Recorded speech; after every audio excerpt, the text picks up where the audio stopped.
apakah Bapak bersedia? Baik, jika Bapak bersedia, saya akan melakukan cuci tangan secara 6 langkah dan menggunakan sarung tangan non-steril.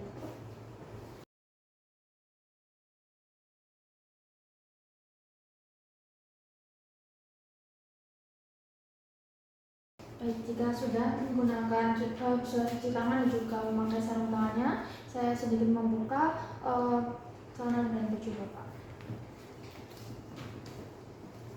Baik, seharusnya pasien ini berposisi berdiri tegak.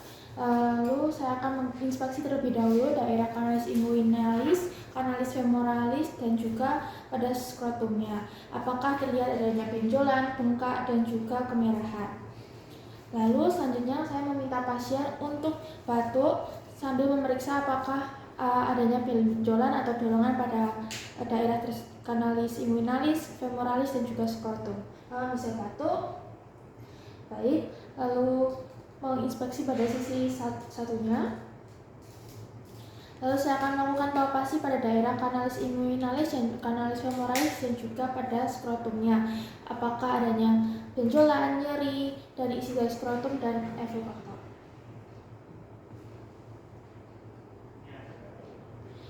Lalu jika sudah, saya akan melakukan pemeriksaan pada Siamen test. Saya akan menempatkan 3 jari saya, jari telunjuk pada anulus inguinalis internus, lalu yang kedua bagian anulus inguinalis externus, dan juga yang bagian jari keempat adalah pada fossa ovalis. Dan ini saya akan taruh di sini. Nanti Bapak bisa batuk.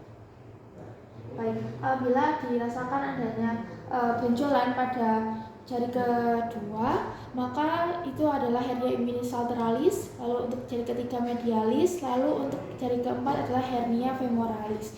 Saya akan melakukan sisi pada satunya. Sudah, saya akan melakukan pemeriksaan finger test. Finger test ini saya akan menempatkan jari kedua saya pada anulus inguinalis externa ke dalam kanalis inguinalis. Seperti ini. Lalu meminta pasien untuk batuk kembali dan apabila ada benjolan yang muncul, apabila benjolannya itu muncul pada bagian ujung, berarti itu adalah hernia inguinalis lateralis. Tapi apabila di samping, berarti itu medialis. Lalu yang satunya juga. Baik, jika sudah, saya akan melakukan pemeriksaan pada tongue testnya. Nanti saya akan meletakkan jempol saya pada titik ligamentum inguinalis. Nah, saya akan meminta pasien untuk batuk. Baik, jika sudah, lalu saya akan melakukan sisi satunya. Lalu bila hernia muncul kembali, maka jenis hernia adalah hernia inguinalis direct. Apabila tidak muncul kembali, maka itu hernia inguinalis indirect. Jika sudah, saya akan meminta pasien untuk menggunakan pakaiannya kembali. Lalu saya akan melepaskan sarung tangan saya dan juga mencuci tangan saya. Lalu saya akan menjelaskan kepada pasien hasil dari temuan yang digunakan pada yang saya lakukan pada pemeriksaan. Lalu saya akan tulis pada rekam medisnya. Terima kasih, Pak.